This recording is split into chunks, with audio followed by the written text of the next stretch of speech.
Hello there, and welcome to another episode of Cutting Through the Bullshit. I am your host, Dr. Stephanie Snyder, and I am a high performance mentor. Through my unique blend of strategy, mindset, and intuition, I help men and women to cut through the BS in order to create the life and business they desire. So, this episode is going to be for the parents. So, you can listen to it even if you don't have kids, but we're going to talk about parenting things here. So, I have always been a proponent that my children are my greatest teachers. There is the view that we as parents know more than our children and that the parents are correct. I don't think that's true at all. I remember early on in our parenting, my husband and I would be sitting at the table or we'd be in the kitchen and the kids would ask some sort of, school question or whatever it is. And I've been in education for almost 2 decades now. So, well, more than that if you count my schooling, not just my teaching. And I remember the kids would ask like a math question or something, and they'd immediately come to me. And one night at the dinner table, they said, "Well, Mom, you're smarter than Dad." And I said, no, no. Um, Not in the way that you think. I said, I'm more knowledgeable than your father in certain areas, but your father is way more knowledgeable than me in other areas. For instance, I can talk to you about grammar and I can do math and algebra with you. Your father's going to be the one that teaches you how to use a power tool and to change the oil in your car and to, use a screwdriver properly and a level correctly. Like, I'm not going to be the one that teaches you that. It doesn't make your dad dumber than me or me dumber than your dad in any way, shape, or form. We just have different knowledge bases. We have just different area of expertise. It doesn't make anyone better or worse than the other. It just makes us different. And it was a constant reminder for a long time. It doesn't make anybody better. It's just different. There are going to be people that you meet that have an expertise in one area that you have zero expertise in. And it doesn't make them better than you in that area. It just makes them different. And as my mentor, one of my mentors says, equal but different, right? Equal power but different. And it's 100% true. And I love kind of allowing that to even come through my kids because they have a different perspective than I do. And I may not always be open to seeing their different perspective. For instance, my son plays golf at the collegiate level, and he is currently working through an injury. And I know what it's like to be a college athlete and to come back from an injury. I was a track runner in college, and I remember getting a stress fracture in my foot, my right foot, and I had to wear a boot for weeks. And it was frustrating and annoying because running was my outlet, right? Like it still is to this day. At some point I get stir crazy and I need the time with myself, just out running. And so he was at PT yesterday, and I said, okay, like make sure that you're, finding out what exercises you can do. And he responded, I took it quite personally, and he responded with, Mom, I know what I'm doing. I'm not lazy. And I had to sit with that because it was not my intention to make him feel like he was being lazy. My intention was to be encouraging because, quite frankly, I don't recall my parents being super encouraging that I was a college athlete, and not when I was injured. So, and they may have been. Again, I don't recall it. It wasn't a core memory for me. And they may have been, but I don't know. And so I guess was trying to compensate for maybe that lack of, and I got on his nerves. And so we talked through it a little bit, but I had to sit with the fact that this was not the way that he wanted to be parented. And I had to kind of step back and not take it personal.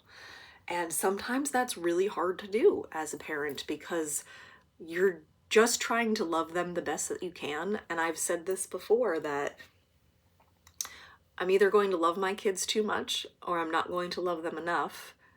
Either way, they're going to have some stuff to move through on their own, right? Either way, they're going to quote unquote need therapy, and maybe not in the traditional term, but they're going to need to find their way through all of the parenting mistakes or non-mistakes that I made, right? They may view it as a mistake. I may have viewed it as this great thing that I did, but it's all about that perspective. And so I allow my children to be my teachers as well. They reflect back to me things that are actively going on in my own world. For instance, this morning, when I was out, my daughter she was driving. She has her learner's permit, and she was driving over to the orthodontist, and then she was headed to school. And I said, okay, if we go right, or, I asked her, do you want to get on the highway today? And she said, well, is it scary? And I remember when I got my learner's permit, the very first drive, I was headed back to school, and I had to take the highway from where I had taken my learner's permit. And the highway in Massachusetts, in Central Mass, is very different than the highways in Virginia Beach. The highways in Massachusetts are 2 lanes, and yes, they go 65, but it's 2 lanes. In Virginia Beach, they are 4 to 6 lanes, depending on the day and whereabouts you are. The speed limit is less because there's a lot of out-of-town drivers around here. It's a very high military presence, and so you have out-of-state license plates everywhere you go. So it's a mishmash of drivers. And she said, well, is it scary? And I said, well, do you want to go on the highway or not? I didn't answer whether or not it was scary because I didn't want to taint it. And she said, is it faster? I said, it would be, because then we're not hitting all the traffic lights headed down the boulevard. And so I said, if you go straight here, you have to get on the interstate. If you go right, then we'll just take the boulevard. It'll be fine. So she stayed straight. And she said, okay, now what? And I said, well, now you're in a turn only lane and you have to get on the interstate. And she said, well, I guess we're doing it. And it was just kind of fun to watch her navigate that moment, because I could see how the conversation would go in my own head, and how she said there was that little fear that came up, and then she decided that she was going to do it anyways. And she moved through it, and it was really fun to watch. She did well on the interstate. There were a couple of times where there was some course correction needed, but she did well, considering 4 lanes of traffic with lots and lots of vehicles at 8 o'clock in the morning when everybody's on their way to get to work. And so it was a good learning experience. But I also take into account, right, like, yes, I've had more experience than my children in life, right? But my experience doesn't always trump their experience. And how can I use my experience in a way to even set them up more? And sometimes that's really frustrating when you know that as a parent, they're probably not listening to you. I mean, my kids are kind enough to say, Mom, I stopped listening. I don't know what you're saying anymore.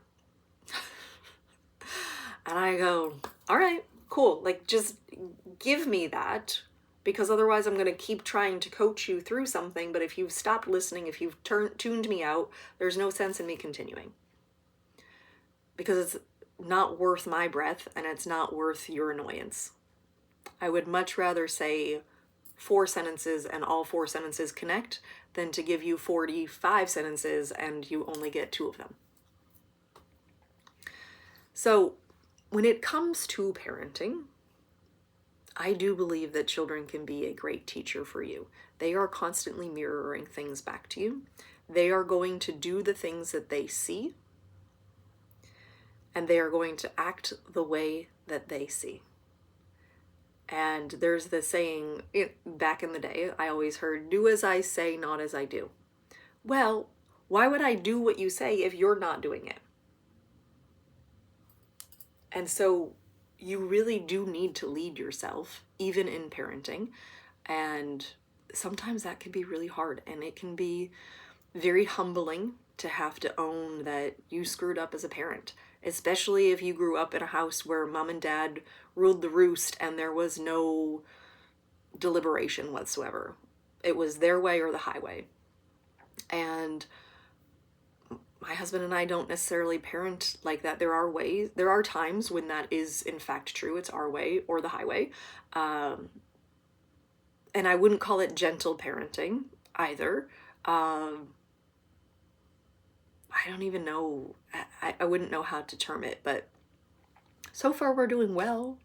So I guess that's a good thing, right? I don't know whose well is considered, what standards we're looking at for this. But I'm not stressed by parenting most of the time. I had to add that in. Most of the time. There are some times when it stresses me out. But usually it stresses me out because I'm navigating something different than I'm not necessarily used to. And I wouldn't even say stressed per se. If anything that stresses me out, it's like the logistics of parenting, right? Like the coordinating of all of the moving parts, because we have 4 kids, one's in college, 3 are in grammar school, I guess, K through 12, right? But they all play sports. And so I think that's the only thing that truly like gets me is the logistics of it all, because we do want to be involved in their sports and their activities and those kinds of things. And so a lot of times there is a divide and conquer, where my husband's headed to one game and I'm headed to another one, and we're crisscrossing and meeting somewhere in the middle. But it's a priority for us. And so we just make it work.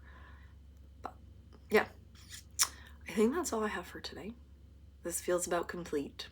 So I'm sending you a whole lot of love. I hope that you have an amazing rest of your day. And as always, be you, because the world needs more of you. Bye.